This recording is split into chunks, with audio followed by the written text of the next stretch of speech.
sangue. Due di loro sono Suor Lucia Pulici e Suor Olga Raschietti. A diffondere la notizia per prima è stata la diocesi di Parma, diocesi di appartenenza delle religiose, attraverso il suo sito internet. Ancora oscure, si legge sul sito, le circostanze esatte e la dinamica dell'accaduto, anche se, in base alle prime informazioni, sembra che il duplice omicidio, che poi in realtà è un triplice omicidio, sia stato il tragico esito di una rapina da parte di una persona squilibrata. Immediata la conferma del Ministero degli Esteri, accompagnata da un messaggio di cordoglio del ministro Mogherini, futuro alto rappresentante dell'Unione Europea per la politica estera, mentre il vescovo di Parma, Solmi, ha affiancato alle condoglianze un invito alla preghiera. Così l'agenzia ANSA in prima pagina. Il secondo titolo è dedicato invece al Marò Massimiliano Latorre, rinviata al 12 settembre la sentenza per il suo rimpatrio. Istanza presentata dal team dei legali della difesa dopo il grave malore che ha colpito il fuciliere. La Corte Suprema indiana ha esaminato oggi l'istanza in cui il team di difensori del fuciliere di Marina Massimiliano Latorre chiedeva il suo rimpatrio per 3 o 4 mesi per motivi di salute dopo l'attacco ischemico subito e ha chiesto al governo un parere aggiornando l'udienza al 12 settembre.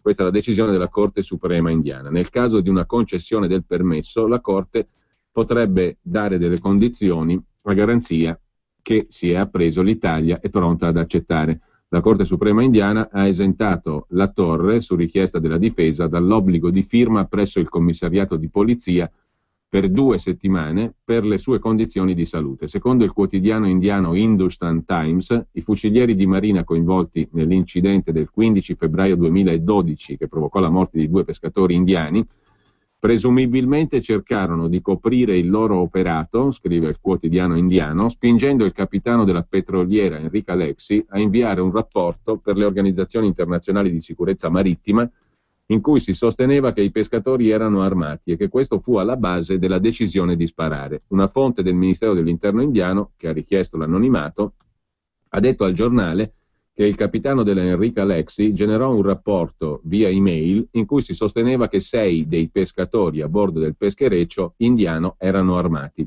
Ma gli investigatori indiani verificarono che tutti gli 11 pescatori a bordo erano disarmati, non c'erano armi sul peschereccio. Il giornale, l'Hindustan Times, indica che secondo dati a sua disposizione l'email fu mandata a un'organizzazione per la sicurezza marittima che l'avrebbe poi inoltrata all'International Maritime Organization, agenzia delle Nazioni Unite per il rafforzamento della sicurezza marittima.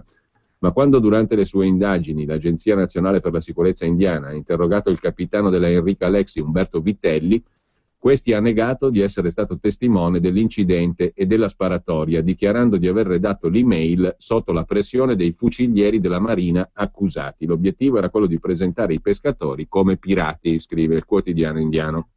Fonti della polizia antiterrorismo, scrive infine il quotidiano, non hanno voluto commentare queste dichiarazioni, limitandosi a rispondere che presenteremo il rapporto coi capi di accusa al tribunale che deve processare i 2 militari italiani, Latorre e Girone, una volta che tutte le questioni sollevate saranno risolte dalla Corte Suprema. Infine, sempre dal primo piano dell'agenzia ANSA di stamani, nel fine settimana sono stati soccorsi nello stretto di Messina dalle navi della Marina Militare 1656 migranti, scrive l'ANSA. La fregata Euro, ieri a Reggio Calabria, ha sbarcato 616 persone, recuperate sabato, tra loro anche una bimba nata a bordo subito dopo il soccorso della mamma.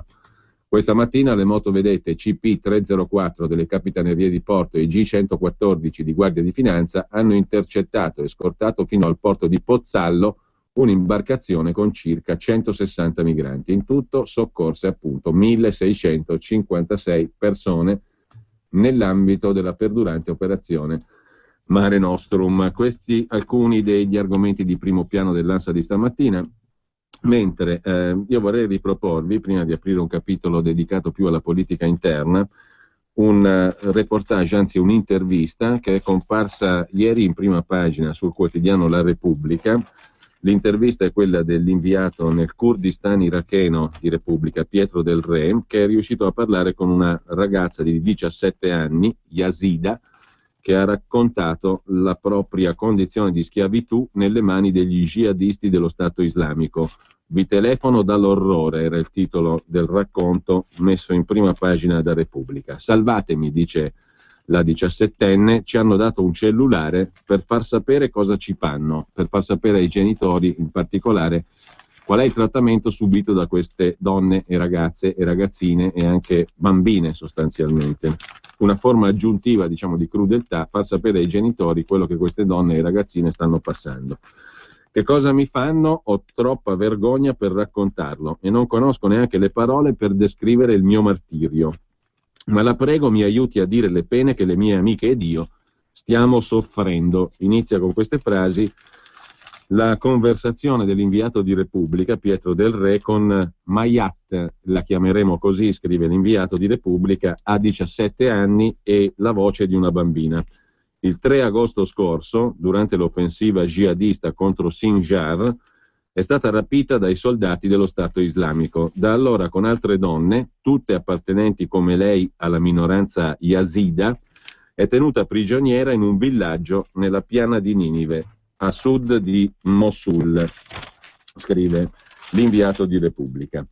Riusciamo a raggiungerla sul suo cellulare dalla tenda dei suoi genitori, che hanno trovato rifugio in uno dei campi profughi approntati nel nord del Kurdistan iracheno. Mayat, nome convenzionale, 17 anni, parla un po' di inglese, che aveva cominciato a studiare perché le sarebbe piaciuto andare a lavorare in Germania. Nel corso dell'intervista, quando descrive l'abominio della detenzione, la sua voce spesso si incrina e la ragazza comincia a piangere sommessamente.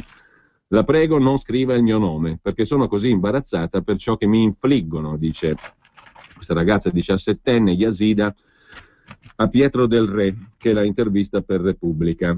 C'è una parte di me che vorrebbe morire all'istante, sprofondare sottoterra e restarci per sempre, ma c'è un'altra parte che ancora spera di salvarsi e di poter riabbracciare i miei genitori. È questa la parte che mi dà la forza di parlare con lei. Non so come si chiama la cittadina dove ci hanno portate, perché siamo arrivate di notte e perché da allora siamo rinchiuse in una grande casa, con le finestre sempre sbarrate, da dove non possiamo uscire perché sorvegliate a vista da uomini armati. Quanto al fatto che questi uomini lasciano usare il cellulare, i primi giorni, racconta ancora Mayat, così la chiama Pietro Del Re, su esplicita richiesta della ragazza di non scrivere il suo nome, i primi giorni quando ci trovavano con il cellulare in mano ce lo sequestravano immediatamente, poi però i nostri carcerieri hanno cambiato strategia, racconta la ragazza 17enne yazida.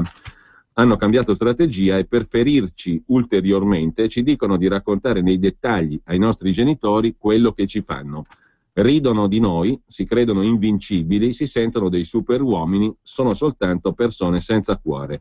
Abusano di noi, nella grande casa saremo una quarantina e siamo tutte vittime. I nostri aguzzini non risparmiano, neanche quelle che hanno un figlio piccolo con loro, né salvano le bambine. Alcune di noi non hanno compiuto neanche 13 anni.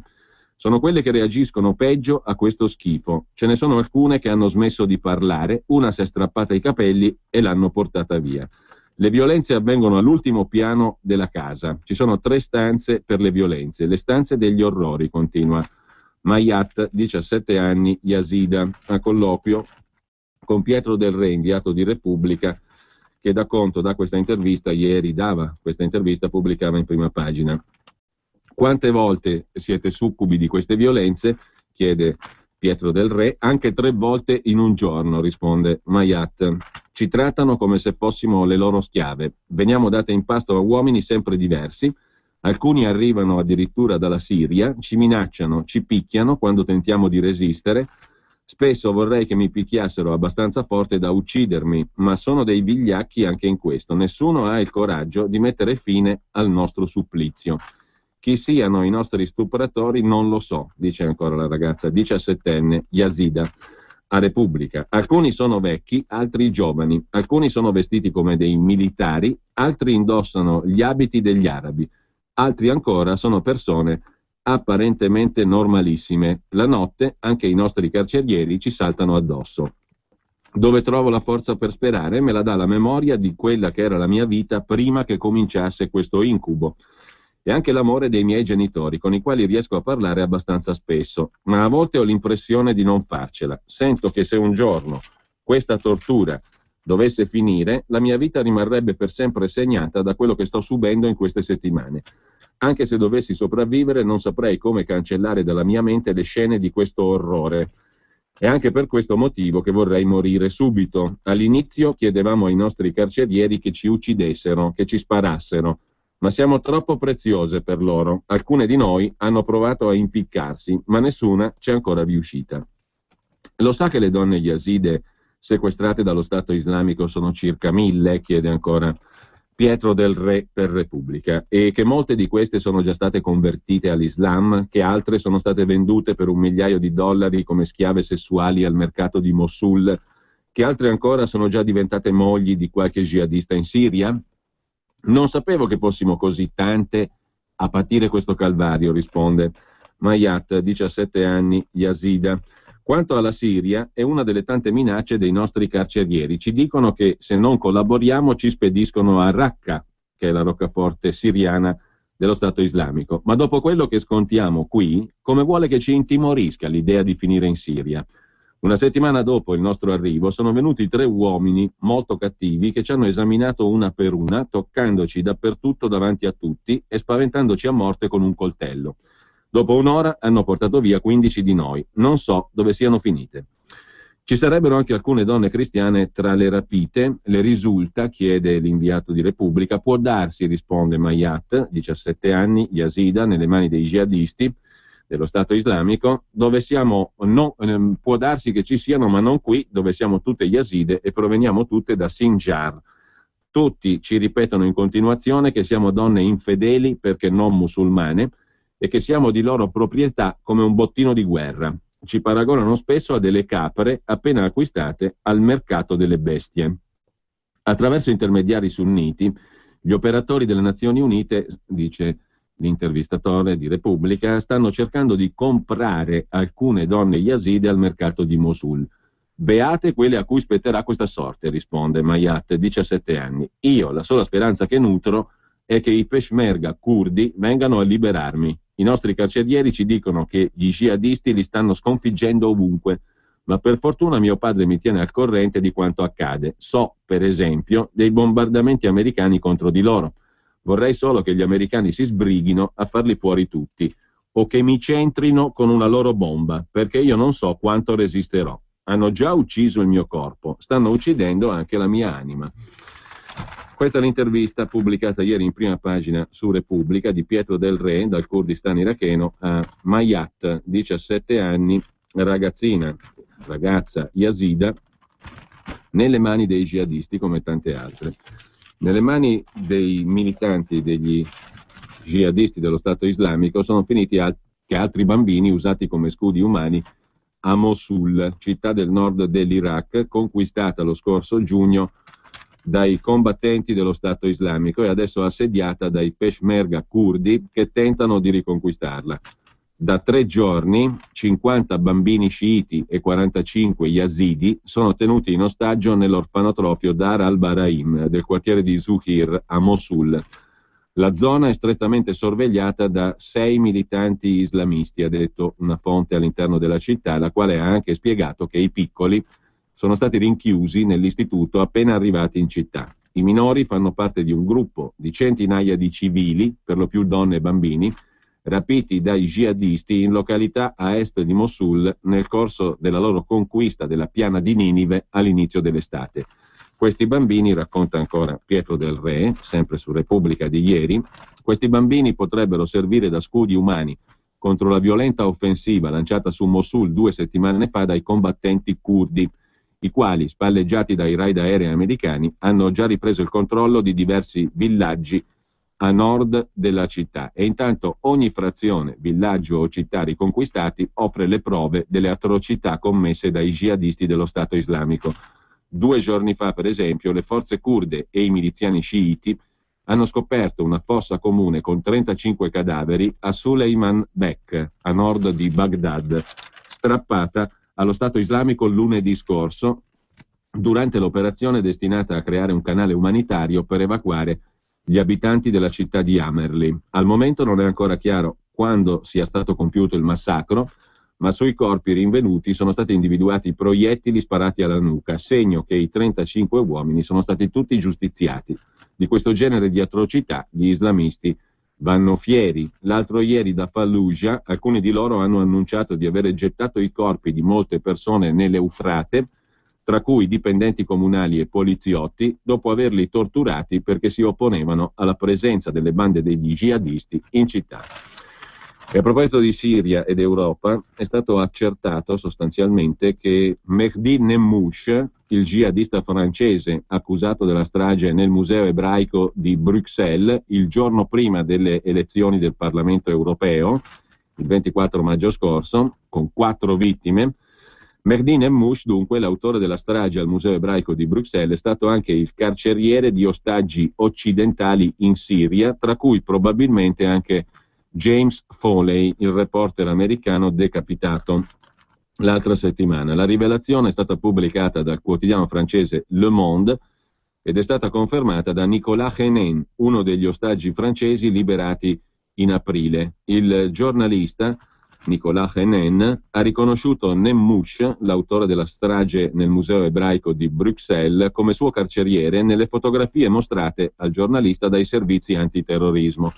Altri 3 giornalisti francesi detenuti assieme a Henin hanno identificato con diversi gradi di certezza lo stesso uomo, Mehdi Nemmouche. Le autorità sospettano che Nemmouche sia stato anche fra i carcerieri di James Foley, appunto, il giornalista decapitato il 20 agosto scorso, il giornalista americano.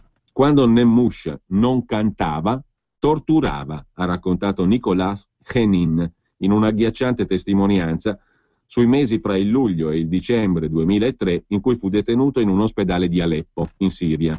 Era membro di un piccolo gruppo di francesi, ha raccontato ancora il giornalista francese che poi alla fine è stato rilasciato e che è stato compagno di prigionia di James Foley, il giornalista americano invece decapitato. Questo Mehdi Nemmouche, l'autore della strage al museo ebraico di Bruxelles, che faceva anche appunto da carceriere di ostaggi occidentali in Siria, era membro di un piccolo gruppo di francesi, il cui arrivo terrorizzava la cinquantina di prigionieri siriani detenuti nelle celle vicine.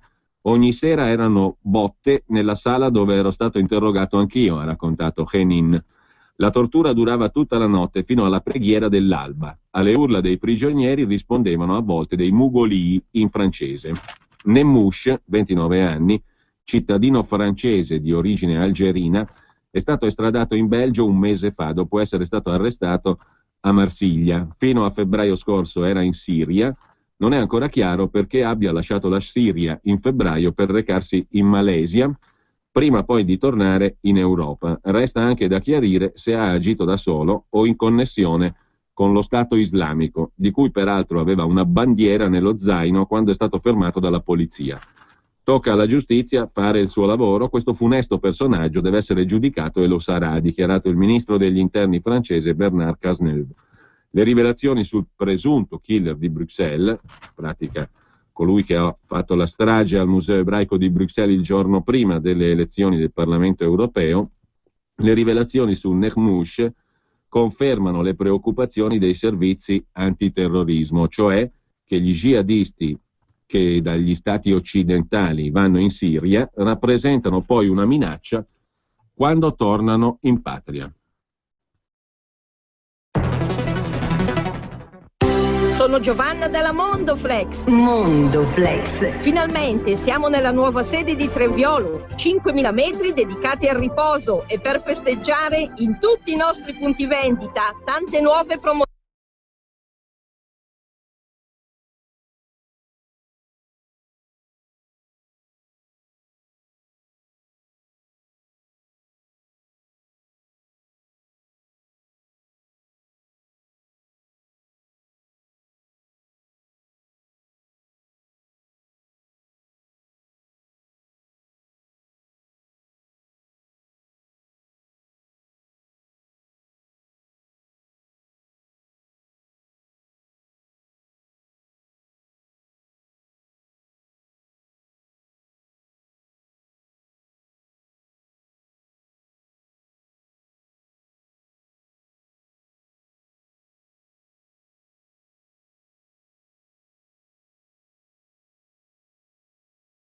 8422. Bene, torniamo allora in diretta e come detto prima della pausa pubblicitaria dovremo essere in collegamento adesso con Massimiliano Fedriga, capogruppo della Lega Nord alla Camera. Buongiorno Fedriga innanzitutto. Buongiorno a voi, grazie dell'invito. Grazie a lei per essere presente. Intanto cerchiamo di fare con lei il punto della settimana, tanto dal punto di vista dei lavori d'Aula, dei lavori della Camera e delle questioni importanti di cui si occuperà la Camera questa settimana, quanto più in generale circa il quadro politico. Cominciamo e poi naturalmente c'è anche all'orizzonte la triplice iniziativa della Lega per questo autunno che comincia il 21 settembre prossimo a Cittadella con sotto lo slogan "Futuro è indipendenza", tema più che mai d'attualità visto che tra poco si vota in Scozia per l'indipendenza e i giornali di oggi danno conto di come i sì siano passati in vantaggio dopo mesi in cui sembrava che i no dovessero prevalere all'indipendenza scozzese. Il 18 ottobre a Milano manifestazione Stop Invasione e poco fa dall'agenzia ANSA abbiamo appreso il bilancio dei salvataggi in mare nell'operazione Mare Nostrum del fine settimana, 1656 persone.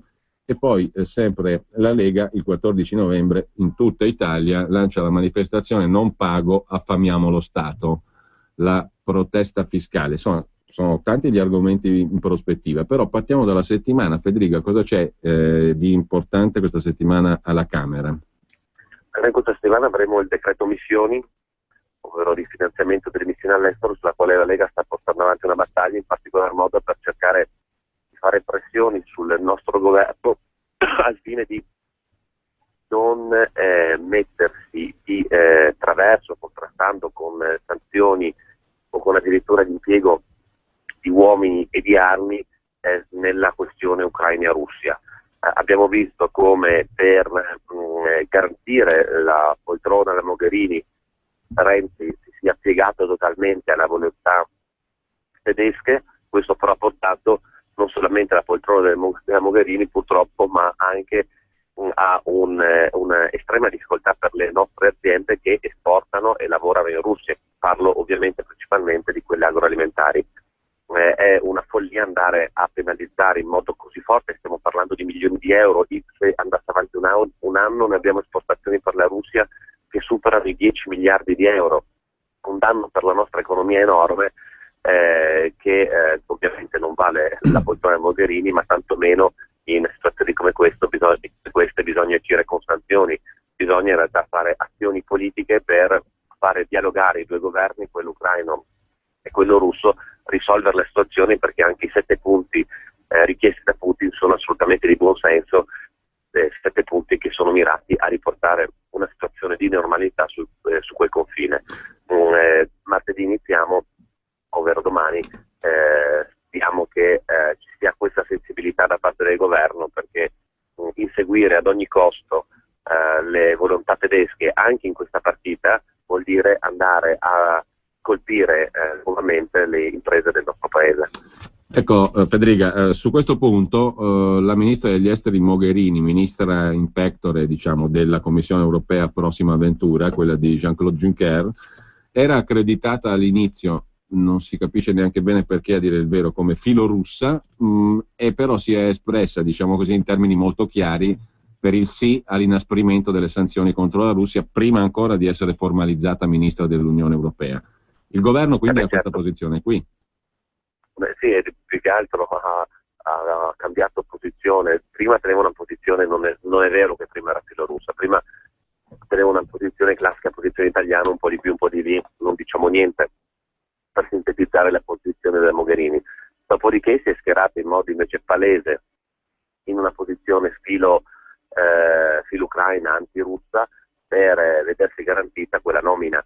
Però non si può giocare sulla pelle delle nostre imprese per vedersi garantita una poltrona in più a qualche renziano del momento. Su questo noi l'abbiamo detto con chiarezza, non vogliamo andare ovviamente a utilizzare armi, ma nemmeno le sanzioni, perché ci si riversano contro. Succede appunto di cui parlavo prima.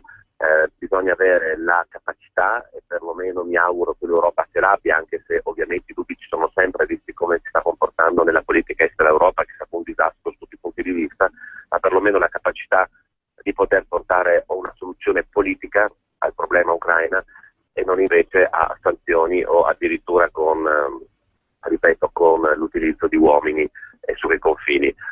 Purtroppo invece hanno scelto la soluzione più semplice, anche il nostro paese, che più volte Renzi si è espresso come il paese che doveva fare da pompiere per risolvere la questione. Il risultato, questo non l'ha fatto, ma la Mogherini il posto ce l'ha. Ecco, Forza Italia con Berlusconi si è schierata per una critica delle azioni contro la Russia. In Parlamento c'è la possibilità che i numeri siano dalla parte delle opposizioni a questo tipo di azione o no? Alla Camera ovviamente no, perché il PD certo. ha numeri schiaccianti. Al Senato bisogna vedere cosa fare. Diciamo che intanto in questo decreto missioni il primo successo della Lega è stato quello, su un altro caso ovviamente, di aver ottenuto l'inserimento di una norma che prevede che se i Marò non torneranno da lì entro 2 mesi si va a ritirare il nostro contingente dalla missione antipirateria. È chiaro che è un'azione forte, ma non sufficientemente forte. Noi avremmo chiesto addirittura il ritiro da molti. È impensabile e inaccettabile che la comunità internazionale, che l'Unione Europea abbia abbandonato i 2 Marò. L'Italia ovviamente assolutamente inerme con questo governo su questa partita, e quindi le uniche armi che abbiamo a disposizione è quella di dire con chiarezza che se tutte quelle realtà internazionali di cui facciamo parte abbandonano il paese in un momento così delicato, in anche una situazione così delicata, non vedo perché allora noi dobbiamo mettere uomini, soldi per missioni in cui ci chiedono di partecipare. Anche questo un piccolo obiettivo raggiunto dalla Lega, ma che il governo ovviamente non avrebbe assolutamente tenuto in considerazione se non ci fossimo stati noi a fare una forte pressione anche in commissione per farlo inserire nel testo della norma. E questo è un punto che la Lega ha ottenuto. Io le domando però, Federica, lei ha capito per quale motivo la vicenda Marò è stata affrontata in maniera così blanda dai governi italiani, parliamo al plurale, anche se è impietoso ma giusto ricordare che Renzi a febbraio, esordendo il primo ministro, aveva detto li riporteremo a casa, uno dei suoi celebri annunci, stentorei, sicuri, toni truanti, li riporteremo sicuramente a casa, e poi non se n'è fatto nulla. Recentemente l'ex ministro degli esteri Terzi, ministro nel governo Letta, ha ricordato che in realtà e nel governo Monti c'erano interessi strani, e ha fatto i nomi anche dell'ex ministro Passera a proposito di alcuni affari che come ministro dello sviluppo economico doveva condurre insieme all'India e che hanno, indotto il governo a ridare i Marò all'India. Non so se questi interessi strani siano stati chiariti, però so che anche l'azione dell'attuale governo non ha brillato per incisività, nonostante i tweet o i proclami di Renzi. Ma non c'è dubbio che vengono venduti i 2 Marò nell'interesse evidentemente di qualche grossa multinazionale o qualche grosso lobbista del nostro paese che non vuole assolutamente pestare i piedi l'India.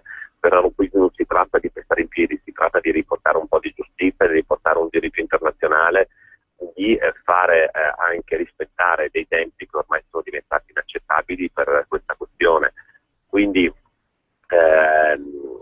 i governi attuali invece sono piegati più che altro alle logiche del piccolo interesse, non invece a quello di salvare 2 persone che già, voglio ricordare dall'inizio, il fatto è avvenuto in acque internazionali. Vorrei sapere chi ha dato l'ordine, non si sa ancora, di fare arrivare la nave sulle coste indiane, perché era in acque internazionali. Qualcuno ha dato l'ordine preciso di consegnare i 2 Marò all'India.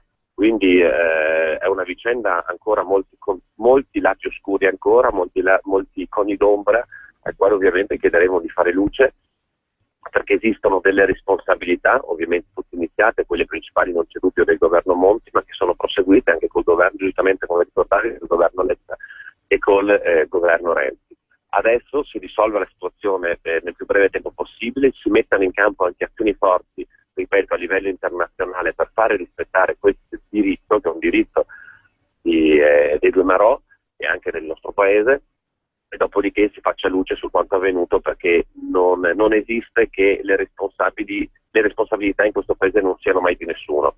È una moda che si continua a rincorrere, come faccio un esempio, ovviamente uscendo dal tema, ma per far capire il concetto, la riforma Fornero non è colpa di nessuno, non è colpa dei parlamentari che l'hanno votata, dei partiti che l'hanno votata, non è colpa di nessuno, l'economia che è in recessione, la deflazione che non si vedeva da 50 anni non è colpa di nessuno, non è colpa assolutamente, ovviamente, sicuramente non del governo, non è colpa dei partiti, non è colpa di nessuno, insomma, c'è il paese dove nessuno si prende le sue responsabilità e la colpa è sempre di qualcun altro, di chi è venuto prima o del nemico che si individua in quel momento. In realtà esistono delle responsabilità, anche sul caso dei Marò bisognerà portarle a galla. Federica, domani alle ore 15 è prevista anche un'informativa urgente del governo sul tema del terrorismo internazionale di matrice religiosa. Recita in maniera politicamente molto corretta il sito della Camera dei Deputati, perché sappiamo che il terrorismo internazionale è di matrice religiosa islamica, però in sostanza questo aggettivo non piace neanche agli estensori. C'è la Boldrini che presenta la Camera, insomma rifà la Presidenza. Non potevamo aspettarci di meglio. È un aggettivo che descrive la realtà e pertanto, diciamo, è evitato, perché bisogna descrivere i sogni, diciamo così, o gli incubi, a seconda dei punti di vista. In ogni caso, il problema del ritorno di persone, abbiamo letto tutti sui giornali che sarebbero almeno una cinquantina le persone partite dall'Italia e che hanno raggiunto i teatri di guerra siriani e iracheni, andando a combattere per lo Stato islamico.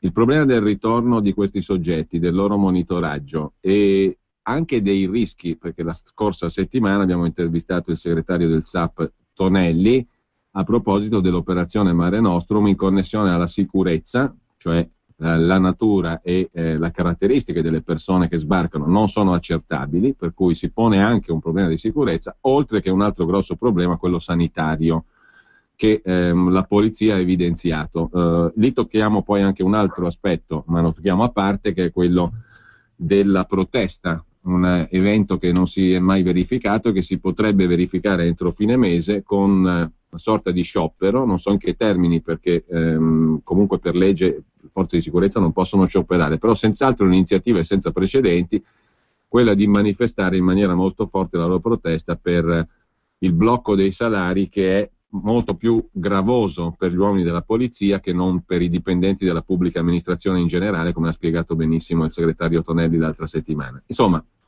di tutta questa matassa di questioni, il Parlamento è in grado di far luce, di far chiarezza, perché una delle funzioni del Parlamento dovrebbe essere quella appunto di controllare l'operato del governo e fare in modo che i cittadini quindi vengano a conoscenza di come stanno messe le cose su questioni che li riguardano molto direttamente. Si ha l'impressione, questo glielo chiedo in quanto capogruppo, ormai con una certa esperienza, lunga esperienza parlamentare o abbastanza lunga, si ha l'impressione che il Parlamento invece sia un attore politico lasciato molto ai margini in questo momento e poco curato anche dall'informazione, che poco riprende le questioni che emergono pur sempre nelle aule parlamentari. Allora, c'è possibilità di far chiarezza domani, o secondo lei realisticamente o no? Guardi, realisticamente purtroppo dipende da chi in quel momento ricopre l'incarico pro tempore, nel caso di domani ovviamente di Ministro dell'Interno. Più volte ci hanno abituato questo governo a venire in Parlamento a fare delle informative che si sono rivelate assolutamente lontane dalle realtà. Poi domani avremo oltretutto Nicola Molteni, che è vicepresidente del gruppo parlamentare, che interverrà in aula facendo presente ad Alfano tutte le criticità che ci sono dovute direttamente al suo operato, perché quando parliamo di terrorismo internazionale che ha reclutato nel nostro paese almeno 50, sono convinto che saranno molte di più le persone che purtroppo si aggregheranno all'estremismo islamico, al terrorismo islamico, sono dovute direttamente a una politica sull'immigrazione che ha perso qualsiasi tipo di controllo su chi è presente nel nostro paese. D'altronde far entrare 120.000 persone quest'anno significa che assolutamente il governo non sa chi sono, da dove vengono e dove vogliono andare, se vogliono rimanere qua e soprattutto che azioni vogliono compiere. Questo è palese, è sotto gli occhi di tutti e il governo continua a negare dicendo no, sappiamo chi sono, sappiamo tutto, in realtà così non è. Gli esempi che bisogna portare non sono però solo quelli del terrorismo internazionale, che ovviamente è quello più grave e più drammatico, ma bisogna anche ricordare che un folto numero di queste persone che il governo non solo fa entrare, ma porta nel nostro paese, questa immigrazione clandestina che il governo porta nel nostro paese, diventano anche la manodopera della criminalità organizzata, diventano la manodopera per spacciare, per compiere atti di violenza e quant'altro. Ricordo che la scorsa settimana nella mia regione, in provincia di Udine, precisamente a Cividale, è stato scoperto un alloggio, oltretutto pagato dai contribuenti per 4 di questi clandestini, che qualcuno si diverte a chiamare migranti ma solo rimangono clandestini. Ripeto, un alloggio pagato dai nostri cittadini, dove queste 4 persone di queste lo utilizzavano come quartiere per organizzare lo spaccio della droga. È inaccettabile una situazione di questo tipo. A Mineo, nel centro di Mineo, è stato trovato della droga al proprio interno, dove c'erano degli ospiti, chiamiamoli come vogliamo, che spacciavano la droga. Insomma, su queste cose qua il governo è assolutamente inerme, anzi, ripeto, è il miglior alleato degli scafisti e del criminalità organizzata, perché gli porta la manodopera a costo zero. Federica, il ministro Alfano, che lei ha citato prima, ha detto che con l'Europa è stata raggiunta un'intesa, la nuova missione si chiamerà Frontex Plus, sostituirà Mare Nostrum. Differenze da quel che lei ha potuto comprendere? Allora, intanto bisogna dire che non si sa bene ancora come sarà Frontex Plus, e non si sa neanche quali paesi parteciperanno a Frontex Plus, perché la politica degli annunci appunto si è ritradotta anche nel caso di Frontex, dove è stato un incontro col commissario europeo, sembrava che fosse risolto qualsiasi problema legato all'immigrazione nel nostro paese grazie all'intervento del Alfano. Diciamo la verità, così non è. Ripeto, uno non si può per la Frontex Plus, ma soprattutto, anche se ci fossero navi che vengono da moltissimi paesi europei vicino alle nostre coste, il risultato sarà che c'erano più navi che portano più immigrati clandestini nel nostro paese, perché non è che nessuno ha detto sì, arriviamo lì e li portiamo in Germania, in Francia, in Inghilterra, in Spagna, in Grecia, in Austria. No, hanno detto al massimo, se siamo proprio buoni, vediamo un po' di navi per portarvi un po' più di immigrati clandestini nel vostro territorio. Questa è la verità. Quindi quando qualcuno dice che Frontex Plus è stato un grande successo del governo, non capisco che tipo di analisi possa fare per affermare una cosa di questo tipo. Anzi, il rischio è che peggiori ancora di più la situazione.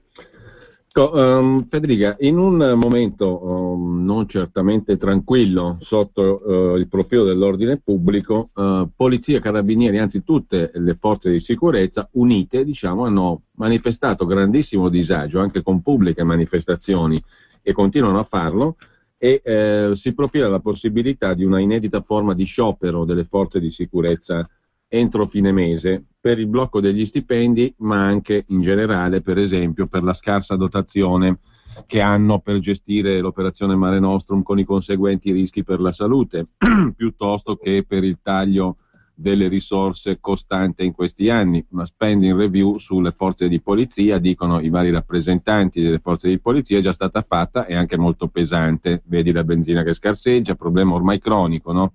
Perché le cronache se ne sono occupate da anni, le dotazioni che non ci sono, e poi anche la irrazionalità di avere 7 forze di polizia con una moltiplicazione dei centri burocratici. Risultato: il 60 e passa per cento delle forze dell'ordine è impegnata in compiti burocratico-amministrativi. Basterebbe una riorganizzazione, ne ha parlato la scorsa settimana proprio con noi anche il segretario del SAP Tonelli, per mettere più uomini sulle strade, perché non è vero che noi abbiamo meno uomini delle altre forze di polizia europee, e non è vero che spendiamo di meno, spendiamo male, e i tagli poi vanno a incidere sulla operatività delle forze dell'ordine in un momento critico, perché sotto tutti i punti di vista possiamo considerarlo un momento critico per la sicurezza. Ha dell'incredibile però, Federica, che in un quadro del genere ci sia la possibilità che le forze dell'ordine scioperino, incrocino le braccia o comunque riducano la loro capacità operativa.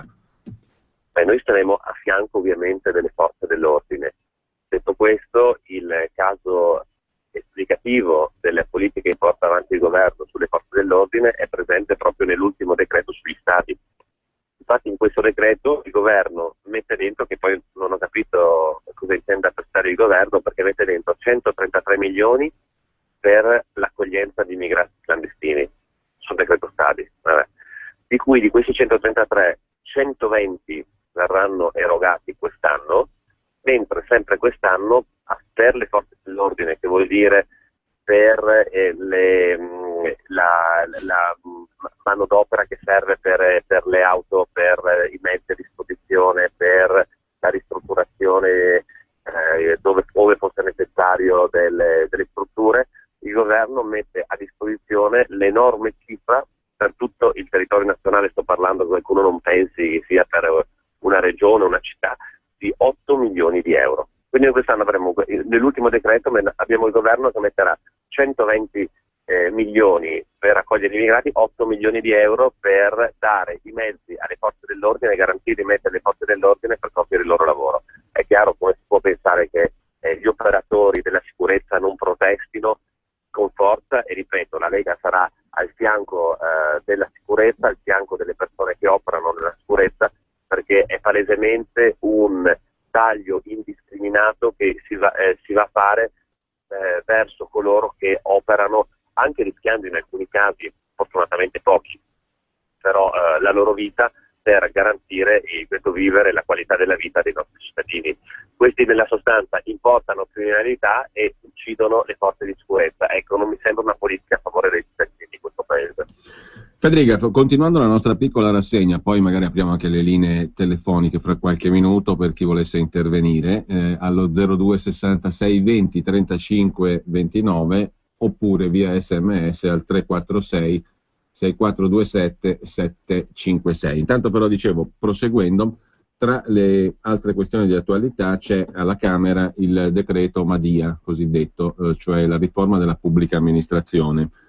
Me lo può sintetizzare questo decreto? Perché una difficoltà oggettiva, credo, per i giornalisti, ma anche per maggior ragione l'opinione pubblica, è quella di capire cosa contengano realmente i disegni di legge o i decreti presentati dal governo. In questo caso abbiamo parlato di riforma della pubblica amministrazione, di permessi sindacali e di stacchi sindacali ridotti. Intanto è vero che è così, e poi qual è il cardine o i cardini di questo provvedimento?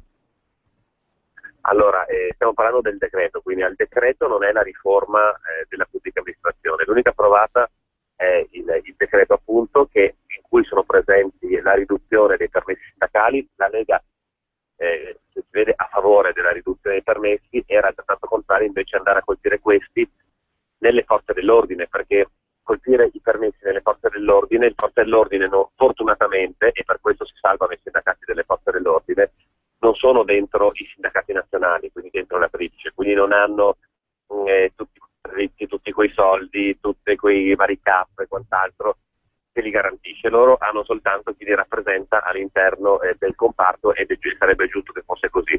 Quelli li abbiamo difesi, mentre il taglio dei permessi per gli altri lo condivido. Il problema è che una riforma della pubblica amministrazione non si può pensare di farla in questo modo, perché semplicemente non è una riforma, è l'ennesimo annuncio che va a riformare ben poco, fa dei tagli un po' indiscriminati, anzi assolutamente discriminati, senza andare ed entrare nel merito.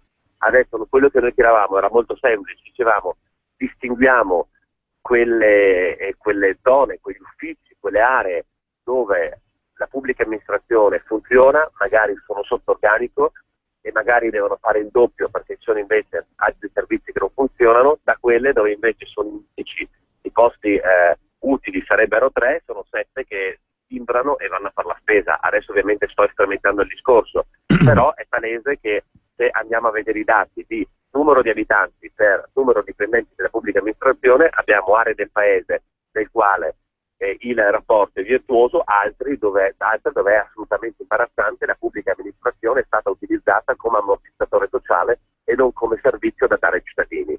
Io ricordo sempre i 27.000 ausiliari delle guardie forestali in Sicilia, 27.000, e ricordo altrettanto sempre che nella mia regione, il Friuli Venezia Giulia, ce ne sono 298 con una superficie più ampia, 100 volte di meno, con più territorio da controllare.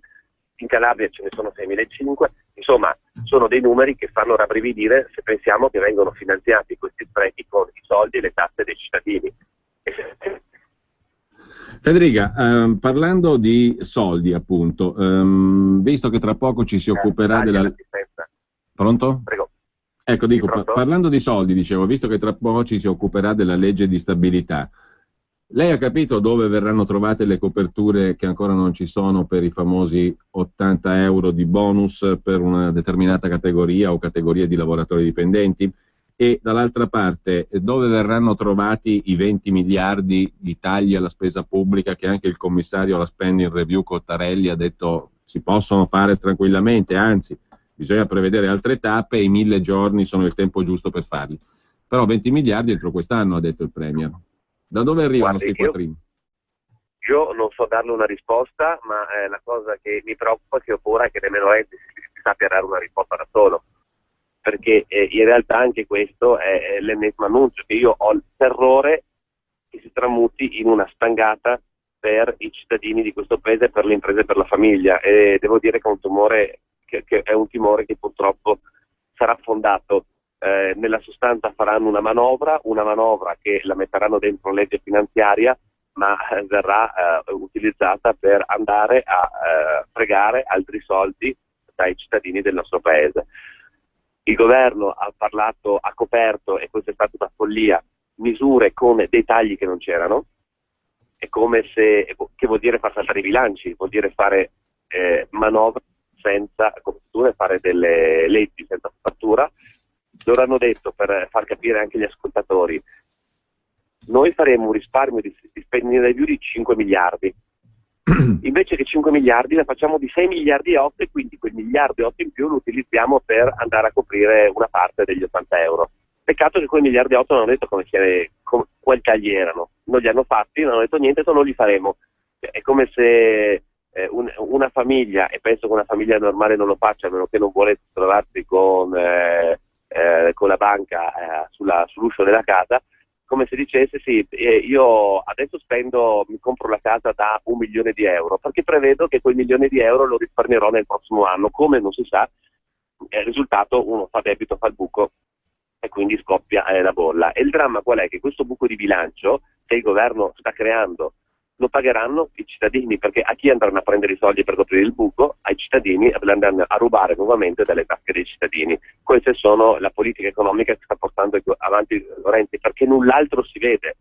Aveva promesso di andare in Europa a ritornare con gli europei, è tornato con una pernacchia e ha cercato di rivendere la flessibilità già esistente come la panacea a tutti i mali. Vuol dire non cambia nulla, ma va bene così, e sono stato bravissimo. Non si capisce perché non è cambiato assolutamente nulla, malgrado le promesse di Renzi, che minacciava, ovviamente nel nostro paese, non all'estero, l'Europa, di andare là con il primo partito europeo. Adesso noi conteremo in Europa, non è contato assolutamente nulla, perché non è riuscito a cambiare una virgola. A proposito di richieste europee, Federica, tra le cose che le istituzioni europee, in particolare secondo qualcuno in maniera impropria anche, perché istituzionalmente non si capisce se sia tenuta a farlo, ma comunque è la Banca Centrale Europea che dall'estate del 2011, prima della caduta del governo Berlusconi anche su quell'input, la Banca Centrale Europea chiede tra le altre cose la benedetta riforma del mercato del lavoro. Al Senato riprende in settimana, quindi all'altro ramo del Parlamento rispetto alla Camera dove lei è capogruppo per la Lega, riprende la discussione del disegno di legge delega sul lavoro, il famoso Jobs Act all'inglese, però visto che lei si è sempre occupato in particolare anche di temi del lavoro, lei ha capito che cosa c'è dentro questo Jobs Act? Perché si parla di articolo 18, Statuto dei lavoratori, ma alla fine cos'è che è sto Jobs Act? Alla fine anche questo è l'ennesima illusione renziana. Nella sostanza sono delle modifiche alle contrattualistiche, ai contratti di lavoro che si possono fare nel paese, con questo contratto a tutele crescenti, e dall'altra parte una modifica restrittiva, ovviamente, quindi penalizzante sugli ammortizzatori sociali. Questa è la grande riforma del lavoro. Non capendo che intanto, anche se fosse una revisione dei tipi di contratti presenti nel paese perfetta, non è così, ma ipotizziamo sia così, non è che il tipo di contratto crea lavoro, questo dobbiamo dirlo con chiarezza, perché le imprese può dare anche eliminare l'articolo 18, togliere qualsiasi tipo di vincolo, poter licenziare le persone in mezz'ora, che se non hanno nulla da produrre, non sono competitive, nessuno compra i loro prodotti, non assumono nessuno. Quindi di cosa stiamo parlando? Tagliare gli ammortizzatori sociali ovviamente in un momento di dramma economico è assolutamente irresponsabile, ed è quello che sta facendo il governo. Quest'anno mette 12 miliardi di euro per favorire l'immigrazione clandestina, non trova i soldi per gli ammortizzatori sociali. Detto questo, però, noi non abbiamo portato avanti, questa posizione soltanto per dire un no. Abbiamo proposto anche delle soluzioni al governo, ovvero quali? La prima, che ha una prospettiva di medio-lungo periodo, è quella di rendere nuovamente competitive l'impresa. Come lo si fa? Ovviamente abbassando la pressione fiscale. Il segretario federale Matteo Salvini ha proposto la flat tax 20% per tutti, che vuol dire chiarezza nelle norme, chiarezza nel pagamento delle tasse e ovviamente un calo pesante della pressione fiscale nel paese. Noi abbiamo, per capirci, il doppio rispetto a quanto paga un'impresa situata in Slovenia, non in Cina e in India. Le nostre imprese pagano il doppio, fino a luglio lavorano per pagare le tasse, producono per pagare le tasse. Questo cosa vuol dire? Vuol dire farle tornare ad essere competitive, farle tornare a produrre, farle quindi tornare ad assumere e magari attirare anche qualche investimento in più nel nostro paese per creare nuovi posti di lavoro. È chiaro che questa è una prospettiva, dal mio punto di vista, penso, rispetto di qualsiasi persona di buon senso, assolutamente ottimale, che ha degli effetti sulle assunzioni nel medio-lungo periodo, perché nessuno vuole illudere come parenti le persone che in un giorno di tagli le tasse le aziende assumono 1 milione di persone. È una prospettiva di medio-lungo periodo. Come si fa invece a dare risposta immediata alle necessità di andare ad affrontare quel 43% di disoccupazione giovanile, quel 13% di disoccupazione generale? Molto semplice anche questo, molto semplice, ma evidentemente qualcuno proprio non vuole farlo perché vuole rispettare i diktat europei. Andare a abolire la riforma delle pensioni Fornero. Noi abbiamo fatto il referendum, ci auguriamo nessuno faccia il furbo per cercare di bloccarlo, perché sono convinto che i cittadini per l'80%, 90% saranno d'accordo con noi, ma in un momento di contrazione dell'offerta lavorativa, aver aumentato fino a 8 anni la permanenza sul posto di lavoro vuol dire bloccare assolutamente il ricambio generazionale, vuol dire andare ad alimentare la disoccupazione giovanile invece di andare ad affrontarla per cercare di risolverla. Queste sono le 2 misure che noi mettiamo in campo. Non facciamo 1000 proclami, non mettiamo 1000 leggi con 1000 commi diversi come cerca di fare Renzi per confondere e poi raccontare la balla, dirne subito un altro dopo così ci si dimentica di quelli di prima e finirla così cercando di simulare più consenso possibile. Abbiamo queste 2 proposte, sono molto chiare, sono convinto che siano le uniche, non perché le propone la Lega, ma perché ci abbiamo ragionato su, ci abbiamo cercato di capire quali erano i problemi e come farli. Sono le uniche 2 proposte che possono dare una risposta alle esigenze del Paese, tutto il resto è la fuffa di Renzi. Le faccio un'ultima domanda, Federica, poi sentiamo le eventuali domande di chi ci sta seguendo. Ripeto il numero per intervenire in diretta: 02 66 20 35 29, oppure via SMS al 346 64 27 756. I messaggi naturalmente potete già mandarli e tra pochissimo apriamo anche le linee telefoniche. Intanto però quest'altra questione riguarda le alleanze. Il giornale oggi ci ritorna sopra, il giornale di Berlusconi, dando conto anche del fatto che oggi alle 15 si riunisce la commissione candidature del partito di Berlusconi, di Forza Italia.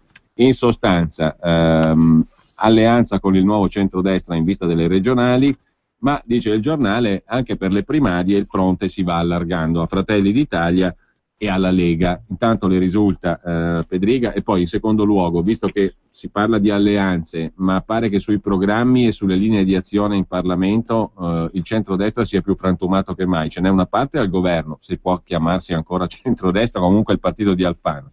Ce n'è una parte che sostanzialmente è al governo, cioè la stessa Forza Italia di Berlusconi, e c'è una ex parte del centrodestra, la Lega, che invece fa la sua opposizione, come abbiamo visto e come ci ha spiegato anche lei.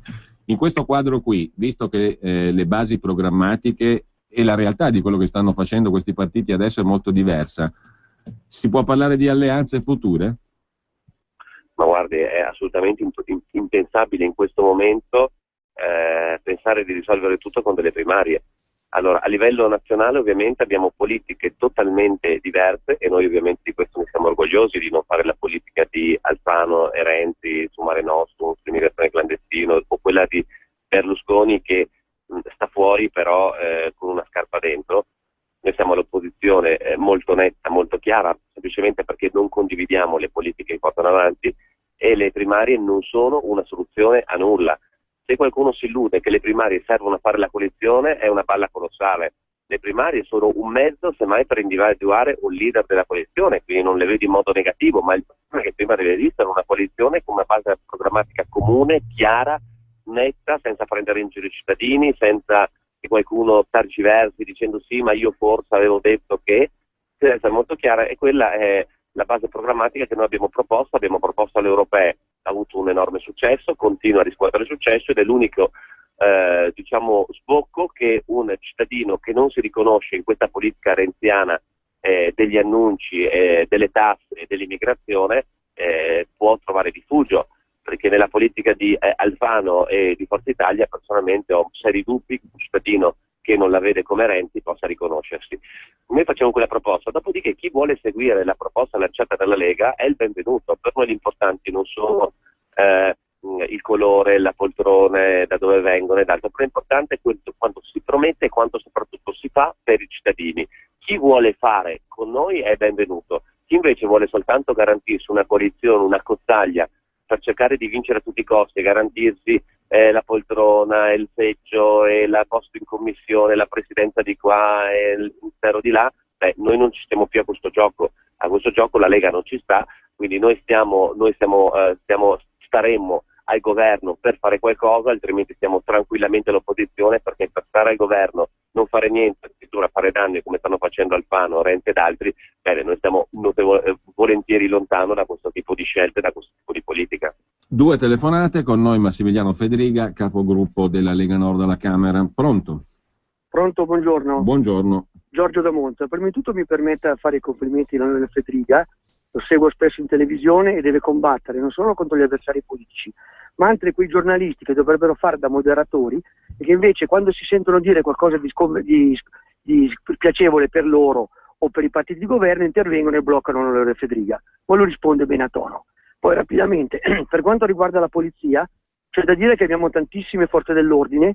All'estero, per esempio, la parte amministrativa, i centralini così, non è gente in divisa, sono impiegati amministrativi del Ministero dell'Interno, come in Germania dove la polizia dipende dai land. C'è da dire una cosa, sì, non sono pagati moltissimo, ma a 55 anni, come ben sa l'onorevole Fedriga, vanno in pensione. La distribuzione a Monza, 850.000 abitanti di provincia, non abbiamo la questura e penso che non la faranno mai, e questo non mi sembra una cosa intelligente. Ultimissima cosa, per quanto riguarda i falsi lavori che sono al sud, io dico, ma a questo punto sarebbe meglio dargli il reddito di cittadinanza, invece che 1.300 euro per non fare niente, dammene 800 per non fare niente per alcuni anni, che tanto tu bastano per vivere. E ultimissimissima cosa, mi hanno detto che vorrebbero eliminare i carabinieri, mi sembra una cosa assurda. Un abbraccio, grazie per quello che fa per noi. Bene, l'altra telefonata, pronto? Buongiorno, Locatelli Milano. Buongiorno. Si vede da tutte le parti che c'è molta disinformazione, come giustamente aveva fatto rilevare qualcuno, per quanto riguarda i rischi che stiamo correndo, sia in tema teocratico islamico e sia anche in tema UE, Russia e America. Ecco, io credo che a prendere dei flash da parte, del giornale La Padania siano molto esplicativi. Per cui bisogna avvertire la gente, perché c'è molta disinformazione, la gente non si rende conto e questa è una cosa molto grave. Al di là della nostra manifestazione però bisogna fare, credo, qualcosa di più. Io sono militante, sarei disposto anche a dare qualcosa di economico in più, basta che questi manifesti escano e praticamente su tutti i territori delle varie regioni che praticamente desiderano venire a conoscenza di questa situazione, anche perché è giusto farle sapere non solo noi, ma il più possibile. Diciamo un momento criticissimo, è una cosa di rigore, dobbiamo per forza muoverci, fare qualcosa in modo, direi quasi anche disperato, perché la situazione è veramente critica. Bene, grazie a lei. C'è una telefonata ancora, poi un SMS e poi la parola naturalmente a Massimiliano Fedriga. Pronto? Pronto? Buongiorno. Buongiorno, sono Pierluigi di Mantova. Volevo farvi presente che adesso voi sposate la tesi dei poliziotti, li difendete via scorrendo.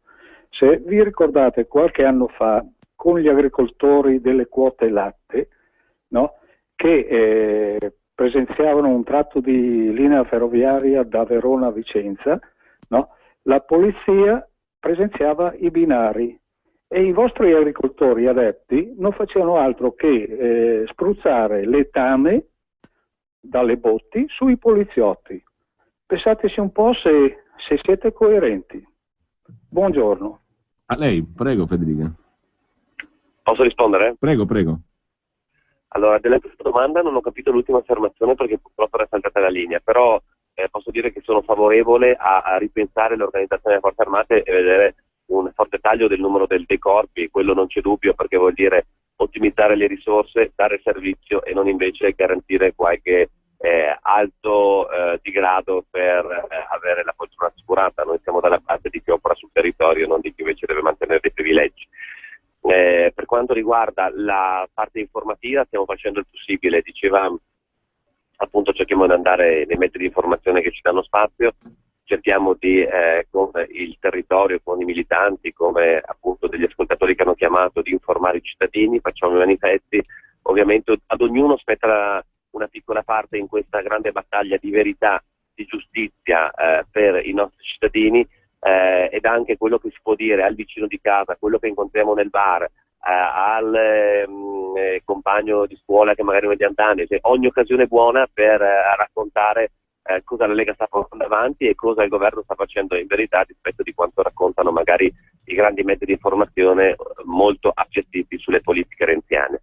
Per quanto riguarda l'ultima domanda, guardi, se qualcuno ha sparato del dramma io non lo condivido e non vedo perché devo andare contro le forze dell'ordine perché qualcuno l'ha fatto. Non condivido sparare il dramma su le forze dell'ordine assolutamente. Dopo, se c'è qualcuno delle forze dell'ordine che si è comportato male in alcune occasioni, non sono a priori a difenderlo. Credo però che ci siano dei corpi che sacrificano comunque con una missione, perché si tratta di quello, per lo stipendio che prendono, la loro vita per garantire la sicurezza. Non vedo perché bisogna andare ad infierire su queste persone che, ripeto, senza di loro la sicurezza non ci sarebbe.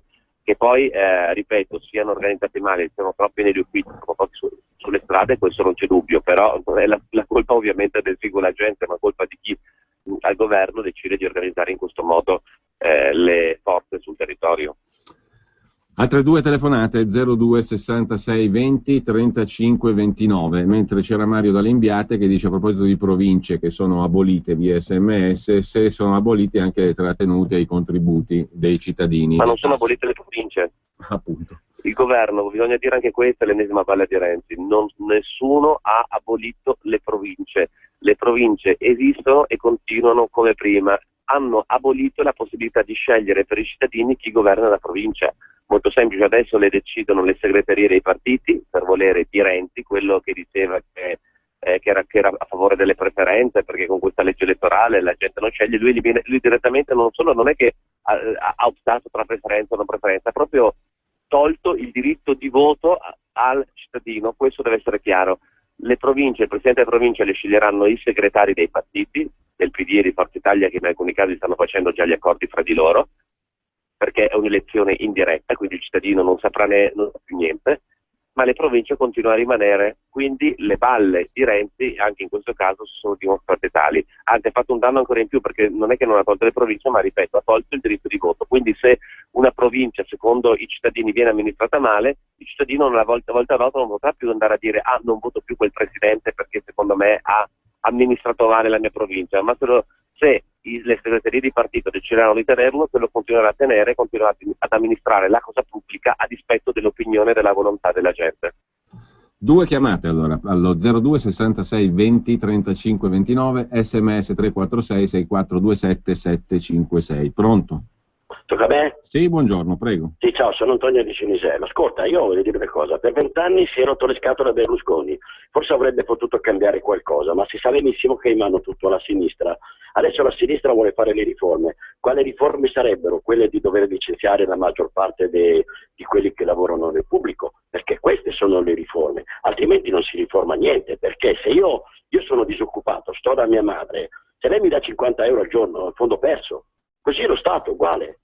E poi comunque sia, se lasciavano fare un attimino anche a Berlusconi, forse qualcosa avrebbe fatto, con la Lega compresa naturalmente. E forza Lega, andiamo avanti così. Ciao ragazzi. Altra chiamata, pronto? Pronto, buongiorno. Buongiorno. Buongiorno.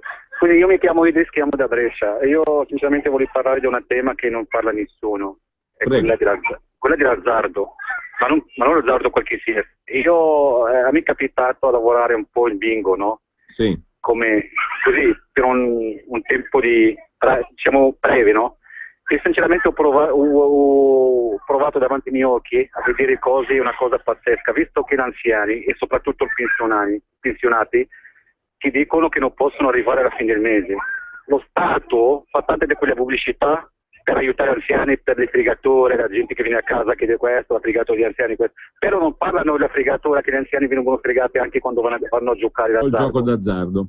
Io sinceramente ho visto davanti ai miei occhi, ma più del 50% sono anziani che prendono la minima e vanno poverini a giocare tutte quelle loro pensioni minime, le perdono e cominciano a piangere. È una cosa pazzesca. Io mando un messaggio a questi anziani, dico signore, state attenti, state lontani perché è una cosa che rovina tutti. Io questo è un messaggio che devo mandare a tutti gli anziani perché lo vedo che stanno poverini. Bene. È una cosa pazzesca. Grazie anche a lei. C'è una terza telefonata. Pronto?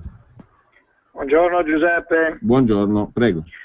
Ascolti, io ho un odio spassionato adesso contro Forza Italia e NCD, ma come si fa? La mia domanda, ma ascolti, ma come si fa a fare un'opposizione responsabile? Cioè, questo, non voglio offendere, comunque questo mangiatore di gelati sta distruggendo l'Italia, non è che fare le riforme stia salvando l'Italia, lui sta facendo chiudere le piccole e medie imprese, ok? E il centrodestra, Forza Italia cosa fanno? L'opposizione responsabile. Guardo i post dei vari profili di Forza Italia, combattono contro l'immigrazione, scrivono su di quelle cose tutte condivisibili e poi votano a favore della prosecuzione di Mare Nostrum. Ma l'italiano si deve svegliare, deve non guardare i giornali, deve ascoltare Radio Padania, guardare su internet e guardare su Facebook, perché altrimenti gli fanno lavaggio del cervello e stanno convogliando. Se voi ascoltate Paolo Barnard, è vero quello che diceva, stanno convogliando la ricchezza, i grandi gruppi, anche la telefonata di prima lo dimostra, in poche persone, in pochi gruppi. Anche le slot machine convogliano il denaro che prima veniva speso nel negozio, nel bar, nella piccola e media impresa, in altre attività, viene convogliato allo Stato, a queste grandi lobby delle macchinette mangiasoldi. È tutta una strategia fatta per rovinare l'Italia e l'Europa. Grazie anche a lei. Prego, Federica. Allora, per quanto riguarda le riforme non fatte, o meglio, che dicono che non abbiamo fatto quando eravamo al governo, io devo condividere quanto ha detto l'ascoltatore, perché dobbiamo anche ricordare un po' di verità. La verità è che adesso, se il PD non avesse promosso il referendum contro la devolution, che noi avevamo fatto approvare, non una lettura in un ramo del Parlamento, ma 4 volte dai 2 rami del Parlamento, allo stato attuale non sarebbe nessun Renzi che festeggia il taglio del numero dei parlamentari, perché era già legge dello Stato e già erano tagliati i parlamentari. Ma c'è stato il PD di Renzi che ha fatto campagna contro, dicendo che se passava la devolution la gente non veniva nemmeno più curata negli ospedali. E io vorrei sapere, Presidente del Consiglio Renzi, cosa ha votato in quel referendum, se l'ha voluto affossare, perché noi quello l'avevamo fatto approvare, abbiamo fatto tutto quello che era il nostro potere nell'attività parlamentare nel momento in cui eravamo al governo. Ha approvato la più grande riforma storica costituzionale che prevedeva il taglio del numero dei parlamentari, la fine del bicameralismo perfetto. Ed è assurdo che lo stesso partito che ha affossato quella riforma 10 anni dopo dica che la soluzione è di tutti i mali. Perché questa è la verità. Abbiamo perso 8 anni perché il partito che l'ha affossato adesso dice adesso io la soluzione, facciamo quello che avete fatto voi 8 anni fa. Questa è la verità. Seconda cosa, abbiamo fatto il federalismo fiscale, approvato anche quello, dopo ci abbiamo messo del tempo, mediando, cercando di raggiungere una soluzione per trovare il più largo consenso possibile all'interno di Camera e Senato. Risultato, arriva il governo Monti e affossa il federalismo fiscale, quindi nella sostanza continua a favorire gli sprechi. Queste sono, per quando qualcuno dice cosa avete fatto, noi abbiamo fatto le più grandi riforme storiche del paese quando eravamo al governo, la Lega. Noi, dico come Lega ovviamente, io non facevo parte del Parlamento a quel tempo, ma per il federalismo fiscale sì, per la riforma costituzionale no, ma indifferente chi l'ha fatto, la Lega ha fatto le più grandi riforme storiche approvate sia da Camera che da Senato. Qualcuno le ha voluto bloccare. Per quanto riguarda il gioco d'azzardo, tutti i nostri sindaci, amministratori locali, Maroni come Presidente della Regione stanno conducendo una forte battaglia contro il gioco d'azzardo, che effettivamente è una malattia su cui lo Stato lucra e cerca di fregare soldi ai cittadini. Speriamo di raggiungere il risultato, abbiamo più volte cercato di fermarlo in ogni modo, ma anche in questo caso ci sono le lobby vicine, devo dire, ad alcuni ambienti di centro-sinistra ma anche di centrodestra, che vivono e si arricchiscono e diventano milionari o miliardari col gioco d'azzardo, che ovviamente piazzano i loro uomini all'interno di questi partiti, ovviamente non la Lega, perché noi penso sia sotto gli occhi di tutti, siamo gli unici che da sempre hanno combattuto contro lo sfruttamento di questa malattia da parte dello Stato. L'ultima domanda invece era per quanto riguarda l'opposizione costruttiva di Forza Italia, chiaramente nemmeno io lo capisco. Un'opposizione costruttiva che vota, come ricordava l'ascoltatore Male Nostro, non mi sembra un'opposizione costruttiva, mi sembra un appiattimento sulle politiche del governo Renzi e nella sostanza una maggioranza nascosta, una maggioranza non trasparente, ma pur sempre di maggioranza si tratta, una maggioranza che appoggia Renzi e le politiche di Renzi. Bene, l'ultimo giro di telefonate, le ultime due, e intanto via SMS ci scrive Umberto da Genova: inutile fare proposte valide per il bene del paese, il programma di Renzi è favorire la Germania e le banche. In 3 anni con l'aiuto dei giornali non hanno fatto nulla dal governo Monti in avanti per l'interesse di questo paese. Mentre chiede via SMS Maurizio da Milano se nel decreto Madia, pubblica amministrazione, è rimasta la norma ad personam in favore di Renzi, condannato in primo grado per danno erariale dalla Corte dei Conti. E ci sono 2 telefonate, pronto? Pronto? Buongiorno. Buongiorno a lei. Senta, per ritornare al discorso dei tagli per quanto riguarda la polizia, i carabinieri, l'esercito e quant'altro, sì. Io ho avuto un esempio abbastanza tangibile sabato, perché ho dovuto accompagnare la badante dei miei genitori, che ho 2 disabili, che a Smarrito gli hanno rubato praticamente i documenti e sono dovuto andare in questore centrale, infatti Benefratelli. Allora, sono sotto personale, poi sono entrato in confidenza con il maresciallo che c'era lì, no? Sono sotto personale, sono in condizioni veramente drammatiche lavorativamente parlando, e poi ulteriormente c'erano, ho fatto una fila di 2 ore e mezza, c'erano 10 persone a fare denunce nella bella Milano e l'80% erano stranieri che erano stati derubati con scippi e quant'altro. Questo per dire grazie al nostro grande sindaco Pisapia, okay, che vengono qua a fare le vacanze e poi vengono derubati di ogni. Questa è un po' la situazione abbastanza, come posso dire, drammatica di questa situazione, di questo paese, anche nella nostra Milano, che è veramente messa allo stremo, pur dalle capacità, della volontà anche delle forze dell'ordine che ci salvaguardano nel modo migliore. Ecco. Bene, grazie a lei. L'ultima telefonata, pronto? Pronto? Buongiorno. Buongiorno a lei. Ascolti, una cosa che ha detto prima il rappresentante della Lega, una cosa giustissima, perché noi evidentemente non è che ci lasciamo influenzare da certe persone, ma evidentemente tutte le cose proposte all'epoca dal centro-destra, dove c'era la Lega, eccetera. Io sono brianzolo oltretutto e devo dire che potevamo essere tutti leghisti, poi non vado più avanti, perché va ricercato molto molto tempo prima. Ora, il discorso vero è vero, però questa gente qua che avevamo come opposizione, che adesso guarda caso sono al governo, ha dato in giro per il mondo a dire che il più pulito degli italiani aveva la rogna. Ha capito? Non è che lei può avere un'opposizione che poi dice noi siamo un'opposizione che discutiamo. Voi siete un'opposizione che sputate nel piatto dove avete mangiato. Non solo, i fatti del male, perché siete dei masochisti.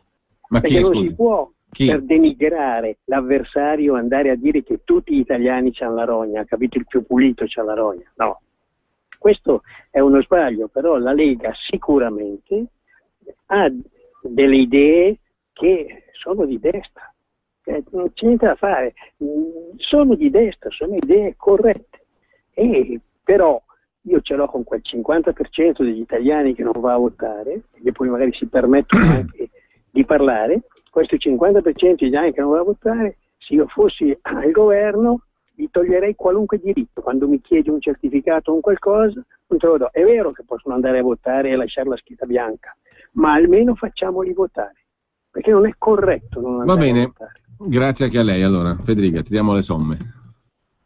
Sì, allora, per quanto riguarda l'ultima domanda, è chiaro, quando la sinistra era all'opposizione, il Conte aveva comprato l'Italia dei Valori, della coalizione del PD ovviamente, pagina sul giornale inglese per parlare male del paese, del governo, insomma, quindi abbiamo visto le più grandi follie per cercare di destabilizzare chi governava in quel momento. Loro hanno sempre cercato di demonizzare l'avversario dicendo non va bene perché l'avversario non va bene perché fa qualcosa che non condividono. Non a caso adesso stanno cercando di imitare molte delle cose che aveva proposto il centrodestra, però non voglio entrare nel merito perché sarei troppo lungo. Però è questo, noi facciamo una posizione molto dura, molto netta, ma non ci frega che si chiami Renzi, che si chiami Pinco, che si chiami Pallo, allora ci frega quello che porta avanti. Purtroppo in questo momento Renzi sta presentando delle politiche che secondo il nostro punto di vista, ma è confermato anche dai dati oggettivi, dai dati economici, finanziari, statistici, sta facendo del male ai cittadini di questo paese, quindi noi contrasteremo con ogni forza Renzi. Ripeto, che si chiamassi Renzi o Pinco Pallo non cambia poco, il problema sono politiche devastanti che sta portando avanti. Per quanto riguarda poi la domanda, se non sbaglio, sul decreto Madia, c'è ancora hanno inserito la norma salva Renzi, l'hanno inserita, è una norma che in pratica va a salvare, anche questo non voglio essere troppo prolisso, però va a salvare delle assunzioni e promozioni che il comune di Firenze aveva fatto da Renzi sindaco, e per cui la Corte dei Conti l'aveva condannato. La norma è rimasta, diciamo. La norma è rimasta all'interno del decreto Mania ed è la seconda volta che ci può introdurla, e anche in un decreto precedente aveva cercato di metterla dentro e avevamo alzato un po' di polverone, aveva funzionato, questa volta è stato un po' più difficile. Bene, la terza telefonata non la ricordo, però spero di aver risposto. Erano due, quindi io ringrazio Massimiliano Fedriga, capogruppo della Lega Nord alla Camera. Buona settimana, buon lavoro e grazie Fedriga. Grazie a voi, buon lavoro, un saluto a tutti gli ascoltatori di Radio Padania. Grazie. Stai ascoltando Radio Padania Libera. Vuoi trovare nylon, Delrin, PVC, plexiglass, gomma, Vulcolan, neoprene, silicone? Prova alla Sargom. Se non lo trovi alla Sargom, dove lo trovi? Sargom, dal 1968 a Brescia. Articoli gomma plastica tecnico-industriali. Sargom, dal 2008 a Rodengo Saiano Brescia. Punto di riferimento articoli gomma plastica tecnico-industriali. Sargom, via Gaetano Bertoli 15, Rodengo Saiano, Brescia. Telefono 030 31 77 41. Grazie Brescia, da Sargom. Soffri di dolori alla schiena, alle articolazioni